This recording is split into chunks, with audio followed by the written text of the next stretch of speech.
It seems like tariffs have been the only thing that we can talk about over the past few months, and I personally am getting a little bit exhausted by it, but things keep on changing, so we keep having to talk about it. And I don't think many Canadians truly understand how these tariffs have much in common, or there's a link between them and the trucker or freedom convoy that happened in Canada a number of years back. These tariffs are connected to that, as well as the Occupy Wall Street movement.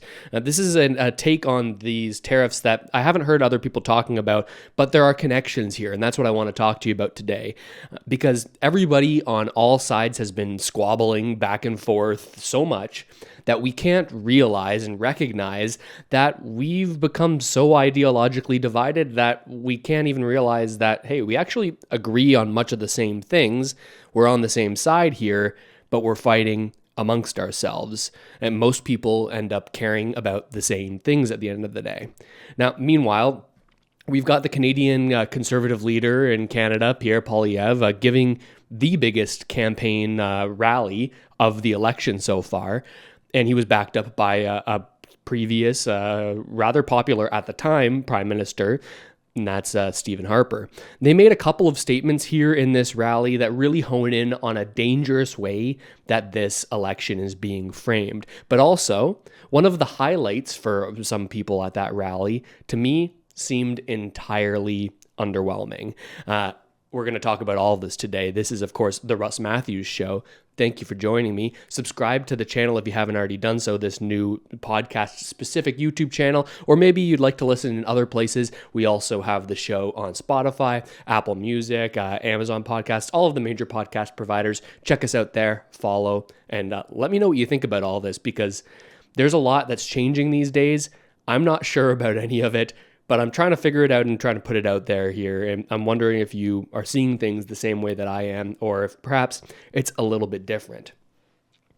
So it seems like this entire election has been all about these tariffs, all about responding to Trump. And we got to change in terms of what this tariff outcome is going to look like over the next while, when today, as of recording, Treasury Secretary Scott Bessent came out and said, well, actually, we are going to do a pause on all of these tariffs. You know, this big chart of tariffs. We're not going to do those for the next 90 days. What we're actually going to do is just do 10% across the board for everyone, including Canada and Mexico, who weren't on that initial Liberation Day, they called it, chart. So things are changing. But over the past week, I noticed some very interesting things. I saw a particular meme. I'm going to describe it to you because I'm not sure if you saw it or not. Maybe not a meme, but it was like a chart that showed, here's the performance over time of all of the different presidents as they took office and what the stock market did during that presidency. And the main point that they were trying to make is that, hey, there's a stark difference between every other president and Trump this time, showing that, hey, these other presidents came in and they said, hey, we're going to make the stock market perform well, and it went up and to the right. Trump's situation right now is very, very different. But you see these memes and you see the people posting these memes and saying, well, this is evidence that the economy in the States is doing extremely poorly. But then there's a little bit of something I find funny here. Because you've got people pointing at the markets going down saying, look how bad things are. But in a lot of cases, these are the same people who 10 years ago or 13 years ago, these were the ones who were entirely on board with the Occupy Wall Street movement. This movement saying, hey, we got to look at the economy and say, there's a lot of people who are partially responsible for the financial crisis in 2008. These are the people that are controlling the economy, and they're doing pretty well. If we look at the economy in terms of stock markets, those people are doing pretty well. But what about the average person who doesn't have exposure to the stock market? What about these giant corporations that don't really seem accountable for the ways that they impact the lives of average people? So you've got these protesters, the people that were out there in what year was that? In 2011, 2012 is when those protests were really around the most, maybe a little bit earlier than that. But you've got those same protesters, maybe they were in their early 20s then. These are the types of people that are now pointing at this stock market chart and saying, how dare you make the stock market go down? These people that were protesting are now saying, well, I was 22, I was 23 then. Now I've made some money. Now I've contributed this to my TFSA in Canada, if you're in Canada, or your Roth IRA, if you're in the States. I've made a little bit of money. I've invested it in the markets now. So, okay, now I don't really want you to let my stocks in big banks go down anymore. We can't have a negative outcome for these banks now that I'm invested in it. This is the kind of thing that I feel like we're seeing right here. Sure, I was living on the streets in tents and calling out these big banks and these big investors and how they ruin the lives of people. But actually now I'm kind of have become attached to them in some way, where I'm going to say the economy is doing poorly if these stock prices go down. If the S&P 500 goes down, well, it's a clear indicator that things are going badly. And sure, things could be going badly, but I do find a little bit of hypocrisy there. And it links to something I want to show you now. A couple of clips from people that you would think are entirely different from each other. I already talked a little bit about the Treasury Secretary in the States, Scott Bessent. It seems that his policies today aren't so different from what you would have heard Bernie Sanders talking about back a number of years ago. And I want to start with the clip that I think you're going to get where I'm going with this pretty quickly after I play it. Listen to this. But now what we got to do is put some meat on that bone. We have to come up with some specific ideas in terms of how you deal with Wall Street. I'll give you one example, Wolf. Many people don't know this. The 6 largest financial institutions in this country have assets the equivalent of 60% of the GDP of the United States of America. 60% of our GDP, some $7 trillion. In my view, everything being equal, they will once again, because of their reckless activity, come back before Congress in a too big to fail situation. They will need to be bailed out again. In my view, we have got to break up these financial institutions right now, bring some competition to the financial industry. Furthermore, so he's saying we got to break up the big banks. We got to make our economy less centralized in these big institutions, these big companies that really have undue influence on politics. This is what's being said here. Now, if we turn the page and we look at somebody who now Bernie is entirely opposed to, and that's Treasury Secretary Scott Bessent, who's making a very similar argument, because you hear the root of what Bernie is saying here, the root of the argument. And that root is clearly the economy is not working for people. You can have charts that show record profits. You can have charts that show, hey, our GDP is growing. You can have charts that show, well, all of these stocks are booming. That doesn't translate into positive outcomes for people. And really, who is the economy built for? Is it built to make the wealthy more wealthy? Well, that's certainly been the way that the system has worked over the past number of decades. But should it be built that way? Or do we need to do something radical to try to change things? Now, I'll be clear here, but before I show you this clip that was just released today from Treasury Secretary of the United States, and this does all link to Canada and what Trump has learned from Trudeau in the way that a lot of this stuff is being handled today. We're going to get into that in just a minute. But you realize they're kind of saying the same thing. The economy's not working for the little guy. We need to do something about it. Here's the clip, and you might think it sounds pretty similar to what Bernie was saying during Occupy Wall Street. For too long, financial policy has served large financial institutions at the expense of smaller ones. No more. No more. This administration aims to give all banks the chance to succeed, whether it's JP Morgan or your local mortgage and loan. It aims to get capital to Americans who need it by getting bureaucracy out of the way. For the last 4 decades, basically since I began my career in Wall Street has grown wealthier than ever before, and it can continue to grow and do well. But for the next 4 years, the Trump agenda is focused on Main Street. It's Main Street's turn. It's Main Street's turn to hire workers. It's Main Street's turn to drive investment. And it's Main Street's turn to restore the American dream. For too long... So that's the clip. And I don't think I really need to explain to you or make any more clear than it is the similarities here. People talking about the economy has not worked for the average person. They've fallen behind. When we see these large economic stimulus packages, we saw it in the States in the 2008 financial crisis, and we saw it again worldwide during the pandemic. Almost every single central bank around the world printed boatloads of money. Every central bank that has a currency that they can printed boatloads of money to funnel into the economy to lower interest rates, drive economic activity, and keep the economy going. Perhaps that was a warranted maneuver. Perhaps that was the right thing to do. But nobody is talking about the dramatic ways that has impacted the average person. The little guy that didn't have assets, the little guy that didn't have exposure to the stock market, did not win in those situations. Sure, you can say, well, if we had let their corporation go under, if we had not provide cheap labor to these corporations, well, then there would be no jobs for these people that are in the worst economic situations. I can see that argument, but in those situations, you're arguing something that is entirely unfalsifiable. You can't say, we know exactly what would have happened if we handled this in a different way. So Bessent and Bernie saying the same sort of thing here. Now, if we talk about the tariffs specifically, in the context of Canada, obviously these tariffs are not good for Canada.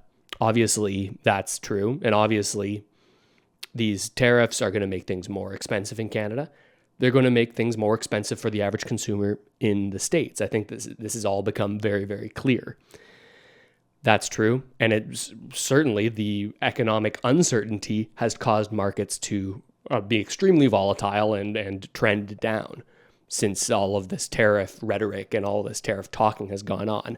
I'm not going to argue with you about that. I'm not even going to argue that this policy is right in any way. But I certainly think that it's too soon to tell what is the end goal of all of this. I've said there's pain to come. There's going to be higher prices. And there's all kinds of intricate things that are going wrong right now with these policies. Certain input costs for goods, these inputs are being tariffed because you maybe can't grow them or can't find them in the States. It's janky. It doesn't seem entirely well thought out. And maybe that will lead you to think, well, that's simply because this administration and everyone involved is stupid. We've got people who don't know what they're doing at the wheel. I think that that's a very easy way to dismiss everything at all times. It might be the case, but I don't think that any one of us knows exactly what is in the plans here, what is going to be done going forwards. Nobody knows what's going to happen day to day. So making comments on what the strategy is now, I feel like that's a little bit challenging to do in a convincing way. So it might be the worst thing ever. It might end up working out. It does seem very risky, because my understanding of these tariffs have always been, well, if you want to reshore manufacturing into a country, well, then you're going to have to penalize the imports to that country so that there's more incentive to manufacture things here at home, be it in the States, be it in Canada, wherever you're trying to reshore manufacturing. Will that happen? I don't know. It could be 5 years from now, 10 years from now before any kind of policy like this would actually roll out. I certainly think it's going to be painful for people moving forward. But at the very least, this language from Bessent, this language from Bernie a decade ago, it sounds good to me.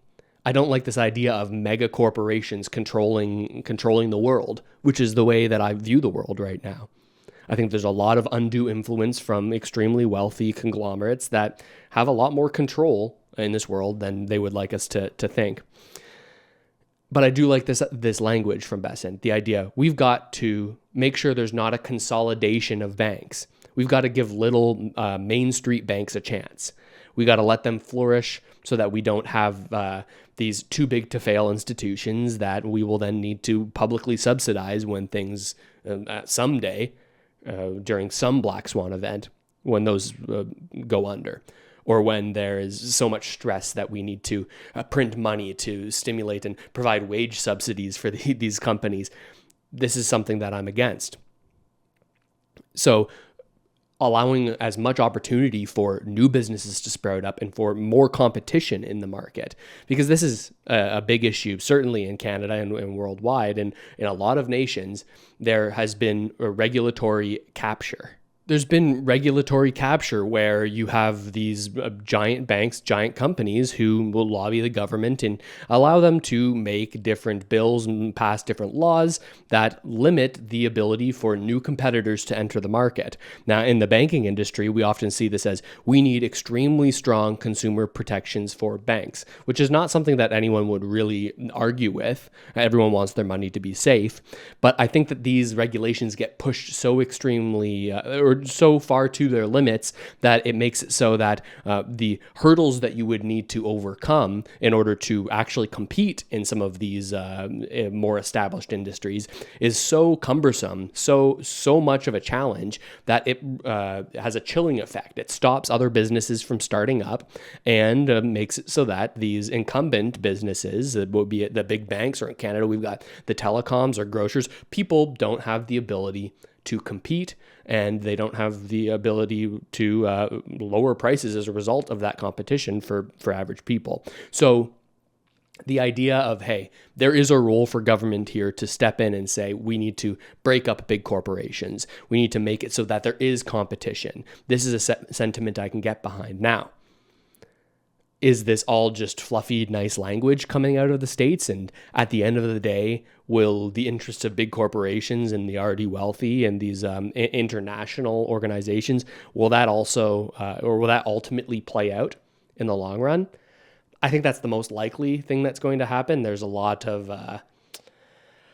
power tied up in the way that the world currently works. So I think that, well, as much as it can be, people will try to sort of shift narratives and shift the discussion so that, okay, things don't change as much as we think they might. But that's why for some people, seeing this dramatic action by Trump, even if it's not the right move, or even if it is harming the economy, seeing this kind of extreme action can be satisfying for some people to say, hey, we've had all kinds of leaders from all different stripes politically, and none of them have really done that much that has resulted in me feeling like I've got the ability to grow. There's an equal opportunity for wealth to be created amongst the working class and amongst the people who have the capital, right? This is not a feeling that anybody has in North America right now. So for people who think like that, I can see how some people would say, hey, these might not be the right policies. It's definitely going to hurt partnerships, definitely between the US and Canada. It's definitely shifted public opinion dramatically. But at least there's something big and new being done. You can see this line of thinking. Because what's happened here is that we have become entirely too ideologically divided to see that we care about the same things. Like we just looked at Scott Bessent and Bernie Sanders and the way that they're actually pretty Financial similar. Policy. Oh, there's the clip going again. I need to get a producer in here to so you don't get all this nonsense. But people are talking about the same things, and a lot of people don't put these things together because they say one person is a far right extremist, one person is a far left, and you can pretty clearly see how ballooning asset prices, when it relates to shelter for people and for their quality of life over the long term, you can see how that quickly becomes less of a financial problem and more of a, hey, this involves everybody type problem. But you hear this problem identified by both Bernie as well as the sort of Trump populist camp, because Bernie is a populist too, just like Trump, just of a different variety, right? We've got populist left and populist right, and there are some pretty big differences between the two. Bernie says, and he correctly, in my eyes, identifies, hey, there's too much power amongst too few people, getting too rich too quickly, and it's resulting in working class average people being set back time and time again. And Bernie's solution is, well, let's collect more tax from these wealthy people, and let's as a government, let's redistribute that money. Let's make sure that everybody has the access to important things. We can pay for it by taxing these wealthy people. And okay, that's a fair position. It's one that I am a little bit skeptical of. And with the right government in a perfect world, I think that this could work. But what I've seen is time and time again, no matter which political party it is, it seems that government power is abused to end up making their people wealthy. This money gets misused, misallocated. It gets spent on consultants, that there are certain ties with those politicians to get those contracts for all kinds of government contracts. We see this. So this is why I get skeptical about, okay, we as the government should not get out of the way, but we should get more involved in this situation with the idea that they're going to be able to redistribute this wealth more effectively. In my eyes, I don't have that level of trust in execution for them to get that done. I just don't. That's the way that I see things. But then you've got Trump on the flip side, who seems to say, hey, also, the system is set up for the wealthy. It's set up for the wealthy. You can go all the way back to this 2015 for the 2016 election, or I guess maybe it was in 2016 that this debate happened. But this famous clip of Hillary Clinton saying to Trump, well, hey, this guy uses all kinds of tax loopholes. He hides his wealth so that he cannot be taxed. And his response to that is, well, of course I do. Of course I do. And you and all of your donors do the same thing. And I'm the one here calling it out, saying we need to make a change here. Now, was there ever really a change made in the first administration? Not really. Do I have entire faith that changes will be made here to change this system now? No. I'm not convinced that the policies that are going on right now are the way to do that. It's too early to tell.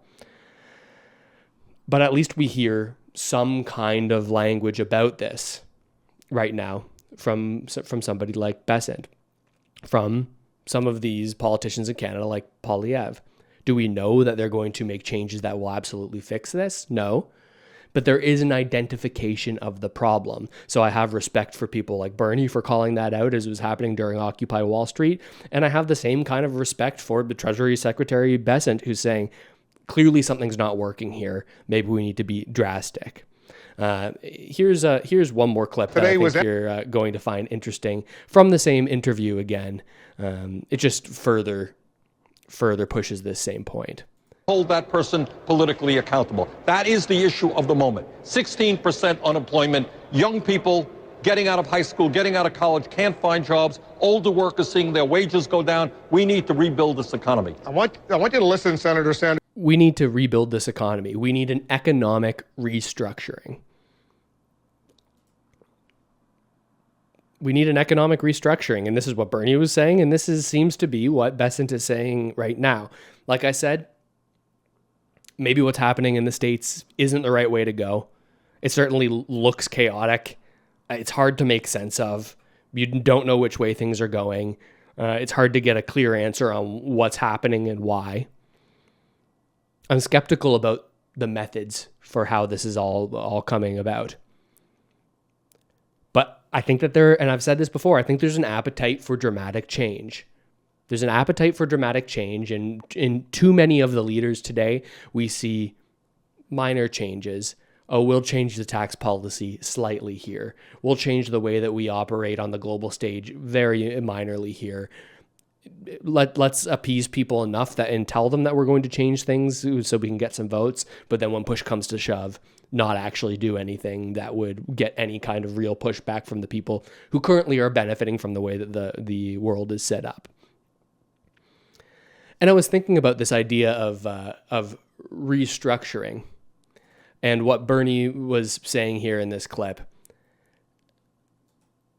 So I went and looked, okay, what's Bernie saying today? And there's another point I agree with. To make clear, I do not agree with everything that Bernie Sanders is saying today. And for my Canadian listeners here, trust me, this is about to tie in to what Trudeau has taught Trump, how Trump is handling this, and one of the biggest problems I have with it. It's not about the fact that Canada's being targeted or that the justification for that targeting doesn't make a whole lot of sense in a lot of cases. It's an entirely different problem. Now, I've got some problems with Bernie right now. I was a supporter back when he was running for president because of the way that he talked about healthcare. I since have shifted my opinion there a little bit.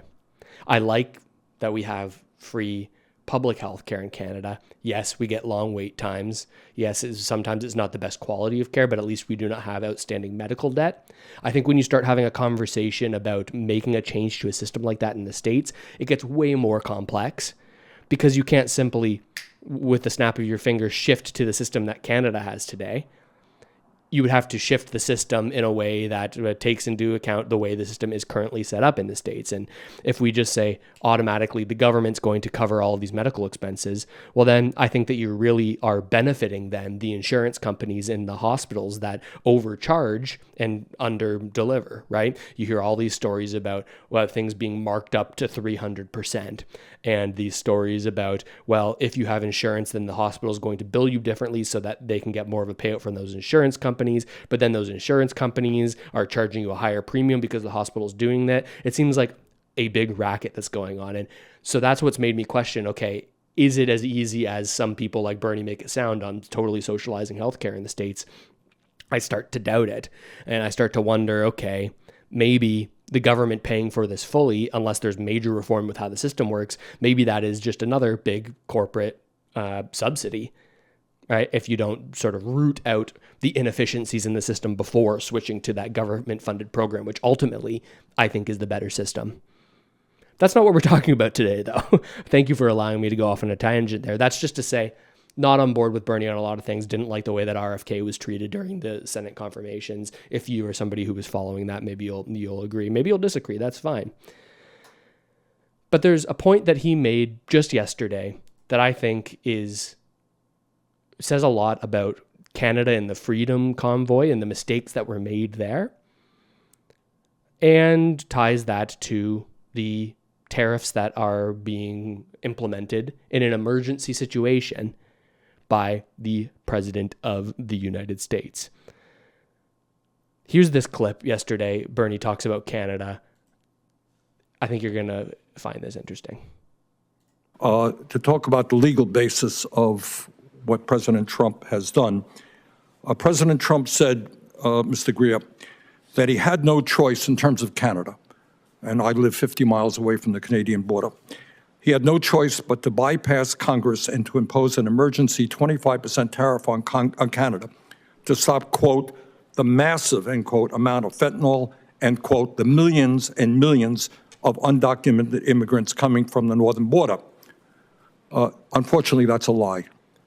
The truth is that the U.S. Customs and Border Protection reported just 43 pounds of fentanyl was seized at the Canadian border last year, representing just 0.2% of the total. Now, we could agree that 1 pound of fentanyl is too much. But if 0.2% constitutes an emergency, my guess is illegal drugs are coming in from every country in the world. And that gives the President of the United States incredible power to determine tariffs. Further, he said that is the point that I want to talk about. Not about fentanyl. If you've listened to the show before, you'll know that I believe that the real problem that the States has with Canada in terms of fentanyl and drug trafficking is not the actual trafficking of those drugs cross-border, which certainly there could be more of than is reported. You wouldn't be able to report things that you don't find. I've heard that argument. That's fair. I think more of the concern about fentanyl in relation to Canada is the way that crime organizations potentially tied to foreign states will use Canada as a hub for the financing of these operations.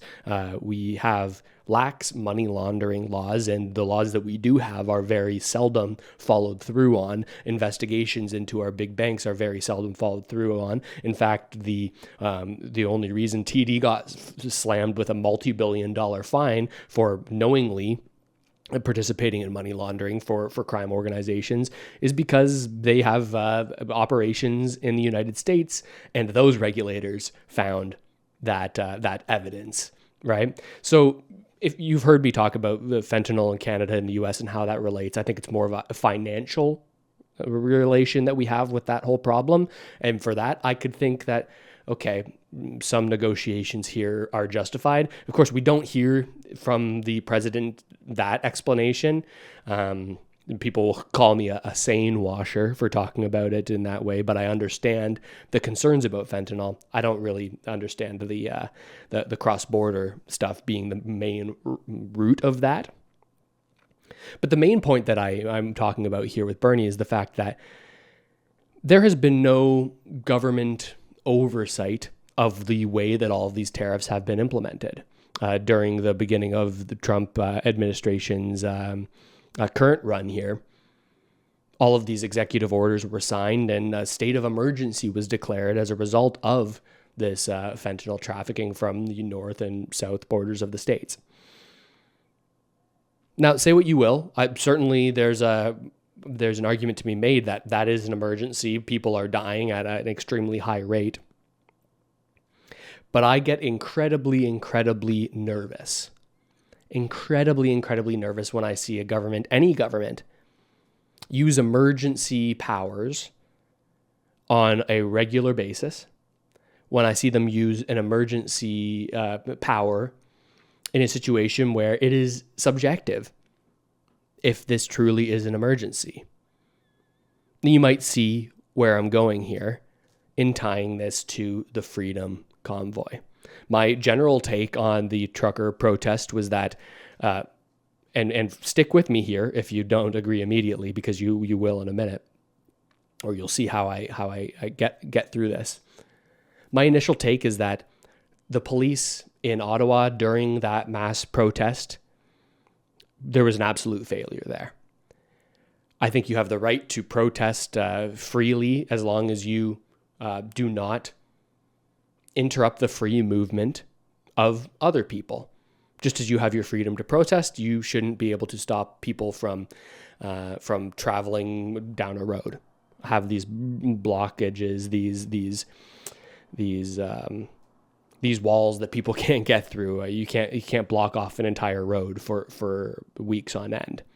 So the police should have shut down, and I think that they had the authority to shut down protests as they were happening. And they let it get entirely too far. It went too far. Now, I don't think, by the way, that what these people were protesting was not warranted.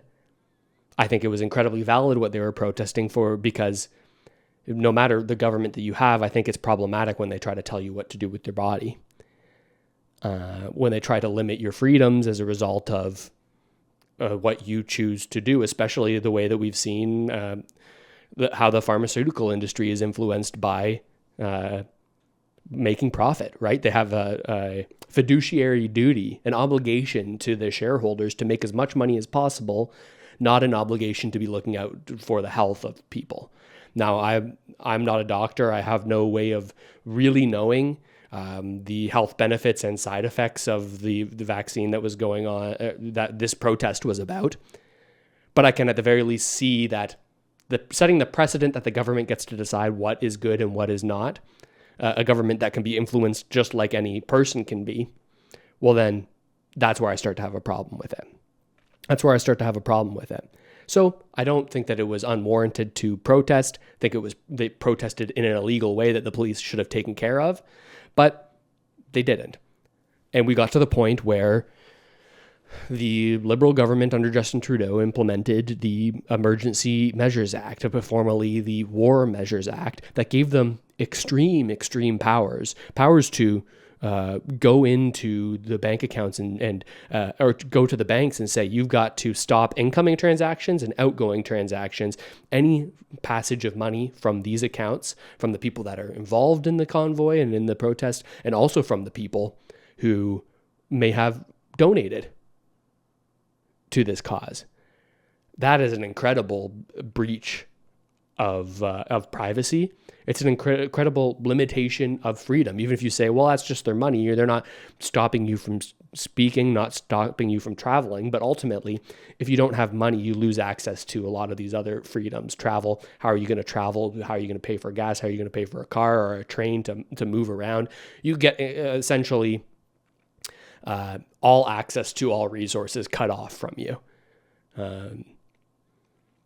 It's a very, very big problem. And the argument that I always make about this is, even if you disagree with the protesters, even if you disagree with everything that they stood for and everything that went down, you still should not be in support of using the War Measures Act to break it up. That can't be the way that you think about it. Because then what if in the future a government that you disagree with dramatically gets into power and starts using that emergency power to shut off your bank account for something that you believe is entirely reasonable to believe, but then perhaps this government doesn't believe that that you have the right to say the things you're saying, or to make the claims that you're claiming, or to protest the causes that you're protesting. It's an awful precedent to set, even if you didn't mind it being used for the way that it was used in this case. It's dangerous as a precedent. So now we look south of the border and to these tariffs, and we say, okay, how different is this using emergency powers from something that is debatably an emergency?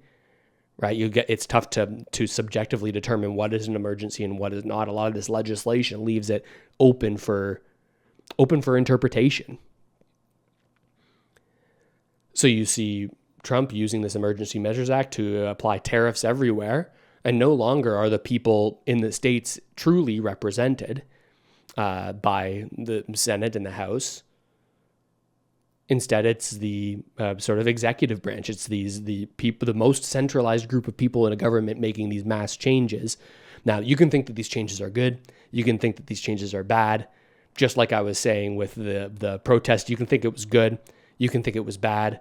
Or the use of the War Measures Act, you can think it was good. You can think it was bad. I think that we can all say it's dangerous to let centralized groups of people be the leader of a country or the groups around them to take this kind of power and use it over the long term to implement the policies that they want to implement. That's just simply too dangerous. Even if you agree with what's going on in the States right now and the policies, and you trust in the administration to get you to the right place at the end of the day, or to get America to the right place at the end of the day, I think you should still be upset about the way that it's gone down. Because, and maybe it's 10 years from now, maybe it's 20 years from now, maybe it's 30 years from now, these same strategies are going to be put together in a little playbook and say, wow, look at how easy it was to implement policy when we just simply have a national emergency. In a lot of ways, it seems like we haven't left a national emergency in the past 5 years. You can always say that there's some sort of emergency going on. You can always say there's some sort of emergency going on. And those emergencies are always used to drive more power to the government to be able to make decisions that affect the lives of the people that they're supposed to be serving. So this is, again, a demonstration of the way that people get far too attached to their sides and lose sight of the fact that we're setting precedent in every single thing that happens. What would happen if that was done by somebody you didn't agree with? I think you always have to be considering that. You always have to be considering that. So that's my frustration with what's going on, above and beyond it being bad for Canada, certainly. That's not great. That's definitely not great. But my chief concern is with that, what seems to me, at least right now, to be an abuse of power, regardless of if you think the economy needs a giant shakeup like that. And who knows, maybe there's an argument to be said that the system is set up right now in a way that there is no way to actually push forward any dramatic change. The dramatic change that I believe there's an appetite for in the world. The dramatic restructuring of economies. If you had to go through all of these checks and balances, well, then it would be impossible to actually make those drastic changes, especially in a defined period of time where you're in power. I could believe that argument. Doesn't mean that it sounds any less dangerous to me, and doesn't mean that I don't think that it could be abused either by this government or governments in the future. But I could understand that argument. We got to make these big, bold changes right now, but very quickly, that government that is acting in your best interests, if you think they are, well, then 10 years down the road, do you believe that they still will be? What does that mean long term if we're always in an emergency? That's what I wondered. By the way, this is the Russ Matthews Show. Subscribe to the channel. Listen on all of the major podcast platforms. Leave a review. It helps the channel out and the show out dramatically. Let me know what you think.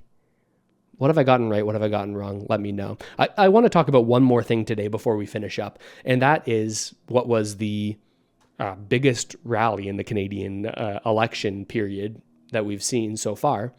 That is the Conservative rally that Poilievre had in, I believe it was Edmonton, Alberta, just a couple of days ago. It was absolutely packed. There was a lot of energy in the room. Lots was said.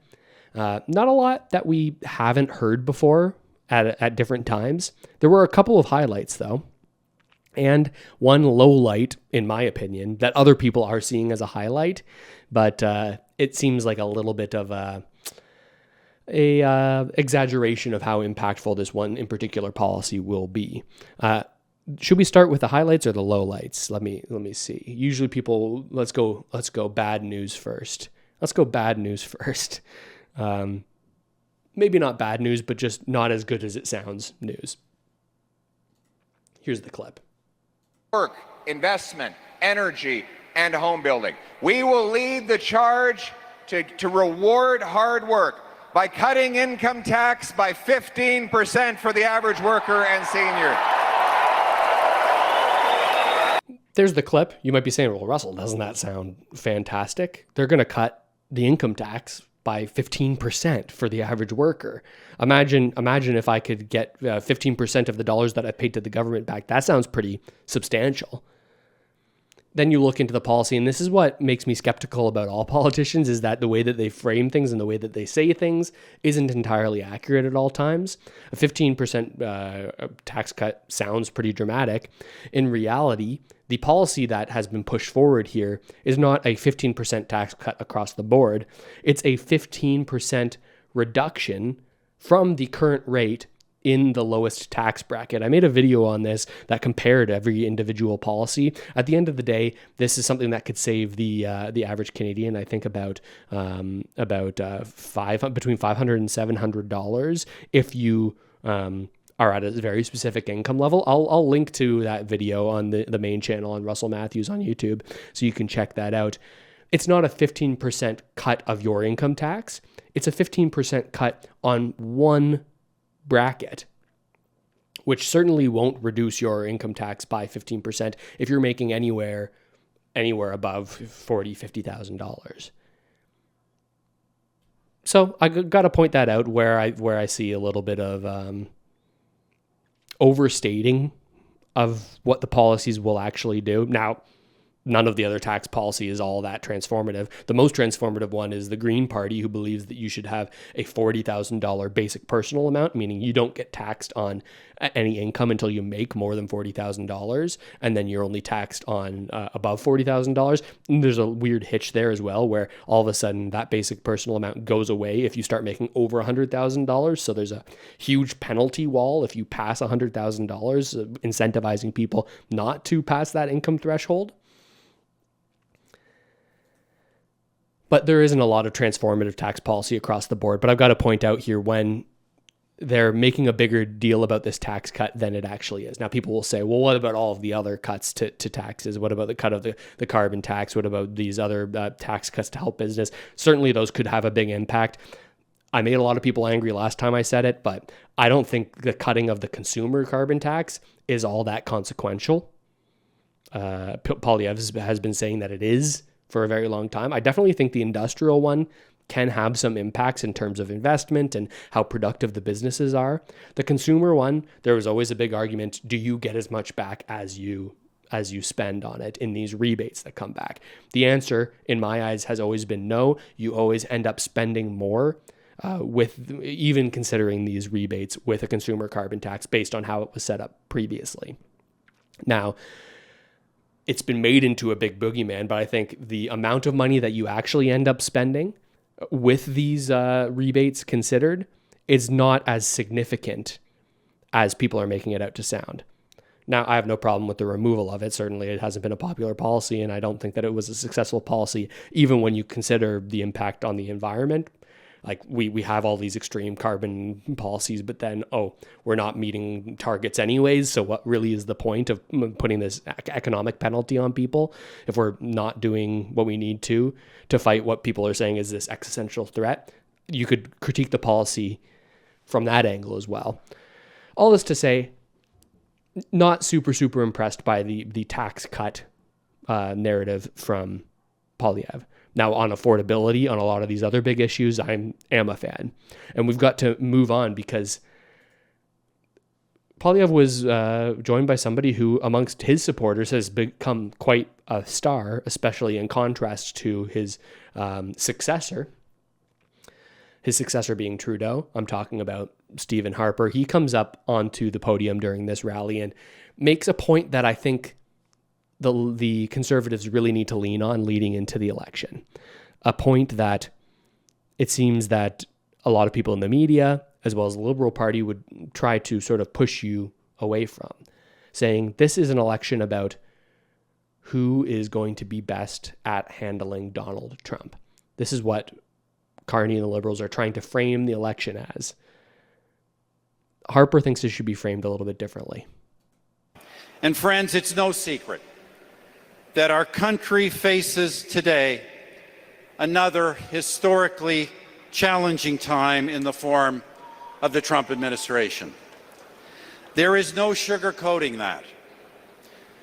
But the bulk of the problems that afflict our country, falling living standards, declining employment and housing opportunities, rising crime, the growing divisions between our regions and our people, these were not created by Donald Trump. They were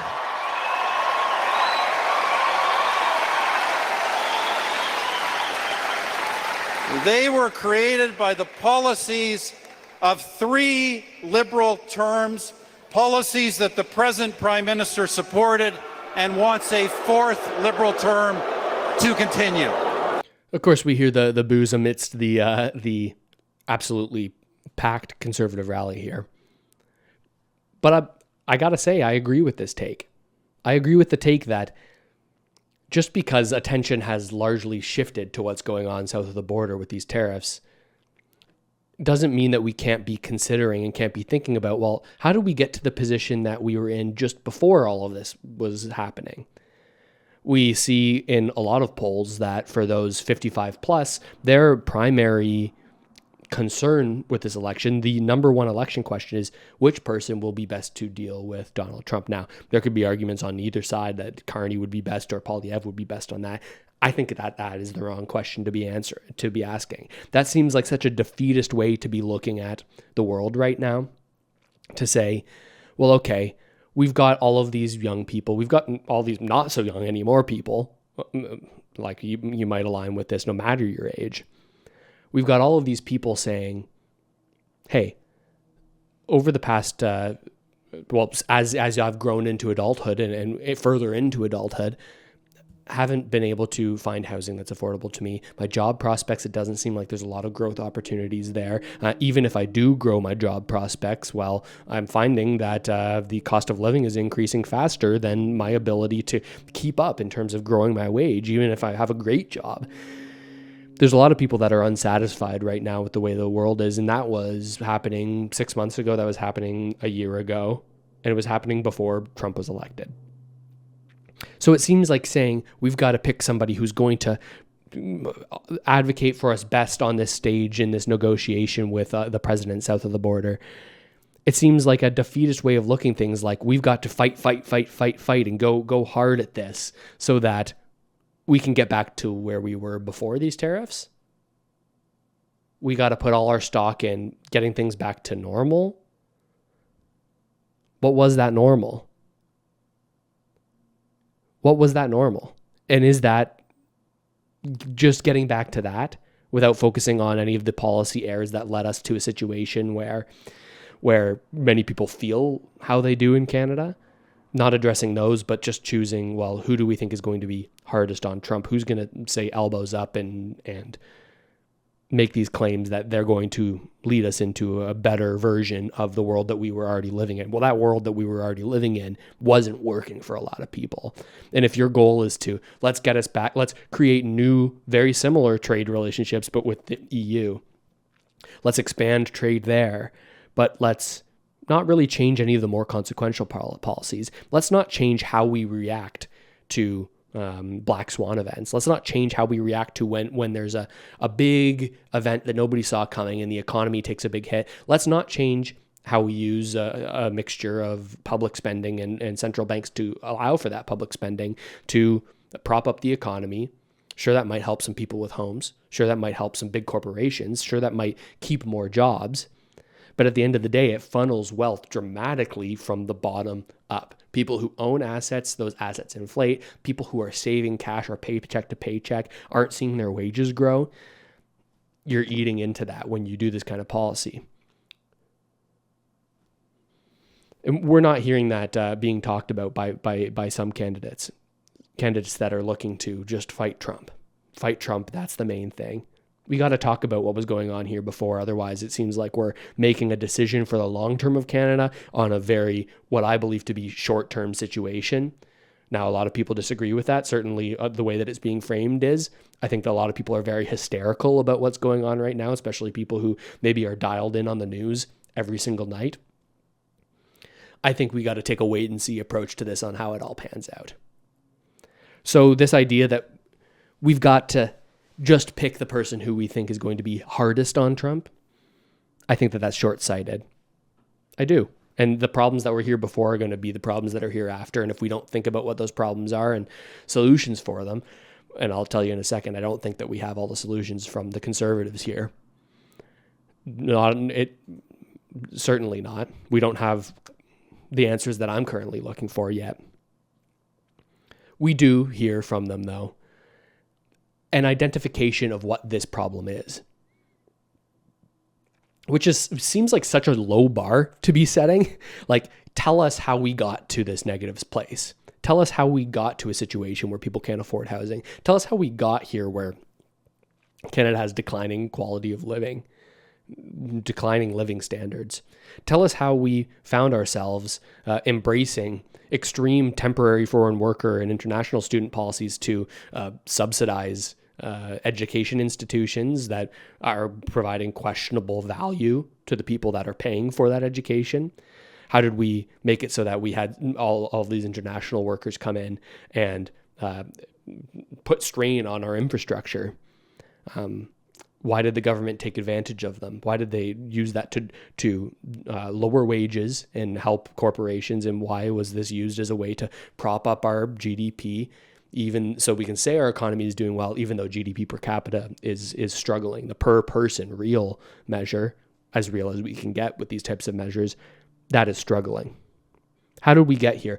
We're hearing a little bit of an explanation here from Poilievre at the rally, an explanation that you won't hear from Carney because it points out the questionable actions of the class of people that, at least to me, he represents.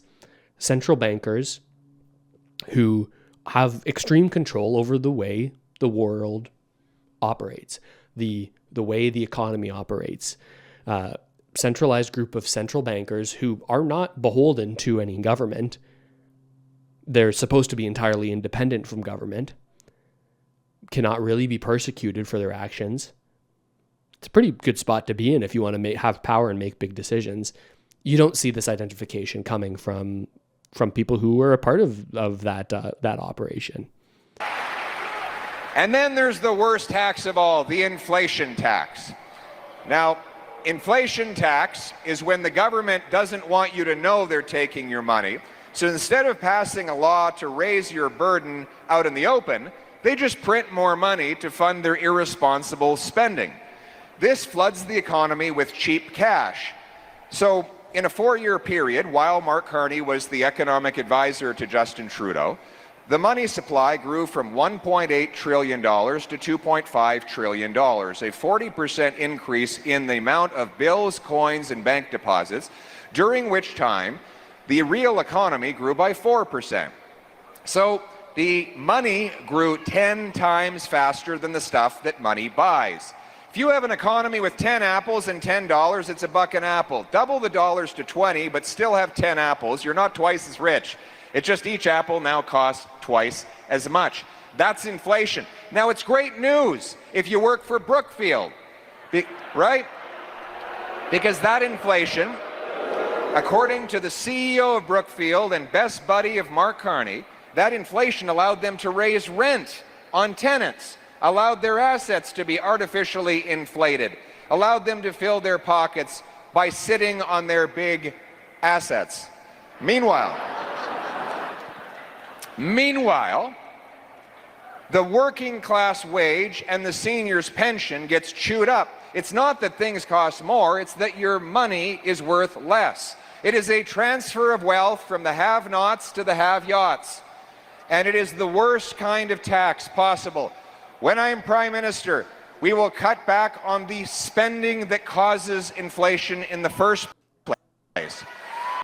So this is where I hear the identification here of what the problem is, and I'm like, thank God somebody's talking about it. There is a little bit of an inaccuracy here because Poilievre time and time again tries to say that government spending of any kind is inflationary. Now, I don't believe that to be the case. He seems to try to always connect it to anytime the government spends, that's inflation, that's going to happen to you. When I believe the connection, maybe he's not making this because it's a rally. It's supposed to be broadly accessible. And I think a lot of people have their eyes glazed over when you talk about central bank policy and macroeconomics and monetary policy. I just said all that and my eyes glazed over a little bit.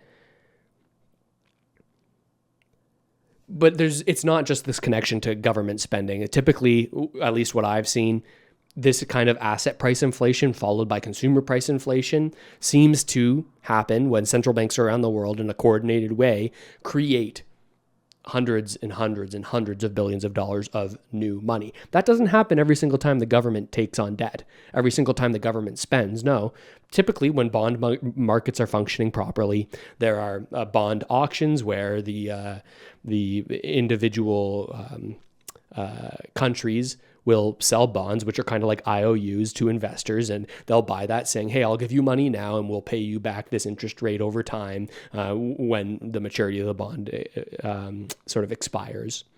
We'll pay you that additional premium. It's kind of like an IOU note. And usually that's fine. It's sort of swallowed up by investors. You can talk about the dangers of getting into debt, and that's a whole other conversation. But it doesn't create this kind of inflation taking on debt that we saw during the pandemic, which I think is the biggest culprit and the biggest concern about that happening again in the future, because that really only happens when central banks become the buyer of last resort, the people who are like, hey, the bond market isn't functioning very well right now, so we got to get in there and we've got to create new money to purchase that government debt so that the government can take on so much more debt. It's these emergency times that I'm talking about. And Poilievre, to his credit, does talk about the dangers of inflation and what this has done to our society. He can go even farther and talk about, hey, driving up home prices dramatically. What does this mean for our future as a nation, especially when our entire country is built on, hey, we've got these pension plans and we need a growing tax base, so we kind of need a growing population. If you can't own a home, or if you can't own a home as early, well, that will cause people to have less children. If we have less children, we have this shrinking population. Then we get into all these arguments about, well, maybe we should increase immigration, but maybe that's not going to be great for social cohesion. Maybe that's exploitative to use people as workers to grow the economy instead of growing our productivity. It gets into an entirely different conversation, but you can see how all of these social issues sort of stem from these largely financial issues that I don't see even an identification of the problems from any other candidate right now. Now, I don't hear Poilievre saying what he would have done instead or what he will do in the future instead. He says, we're going to put an end to this government spending that causes inflation. That makes it sound way easier than it actually is. If Poilievre was in government when the pandemic hit, do we think that he would have just let the economy stay open 100%? Perhaps maybe you think that. But what if it's not a pandemic-related thing? Well, what would happen if there was a big calamity that happened in the world, and we heard from he was being consulted by all these different people, these business leaders, people who are close to businesses in the economy, and they're saying, "Hey, we're going to go under unless you stimulate the economy, unless you allow the central banks to do what they've always done." What would he have said then? This is what you can never know. So I'm skeptical that anything will ultimately change in the future. We definitely hear him talking about the right things here.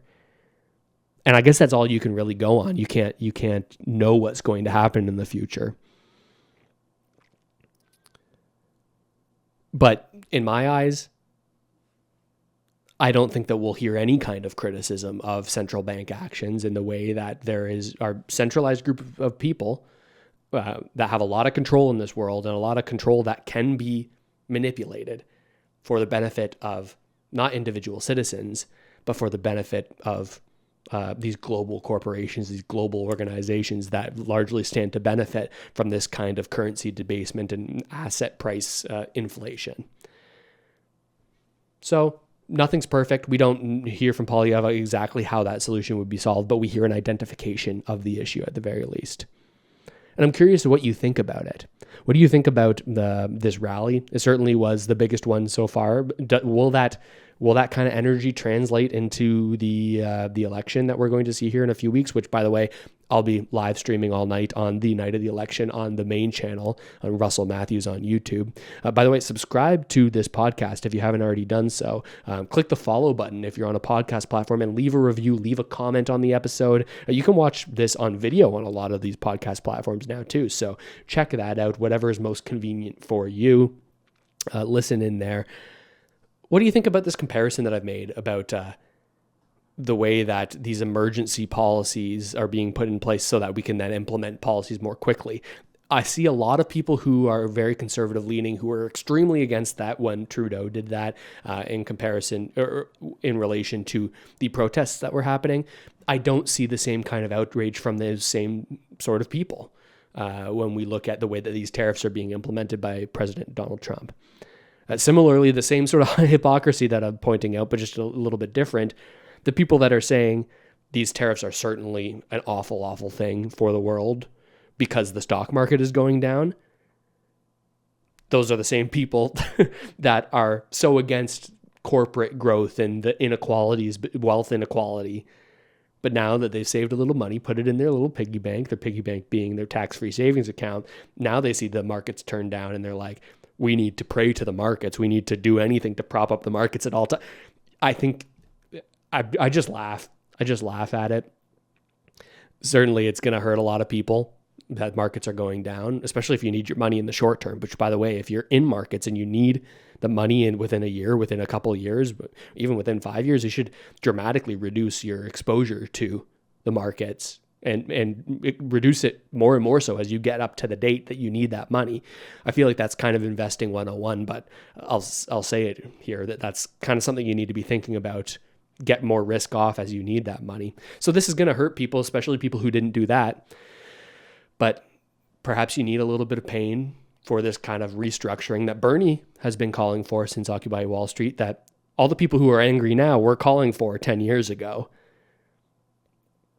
We need a restructuring. Maybe you don't like how it's being done. I certainly don't. I'm not entirely convinced, but at least something is happening, and we'll see how this pans out. And I'll be here all along over the next months and years. So like I said, follow along. I appreciate you being here. This has been the Russ Matthews Show. Good night, everybody. Have a good one.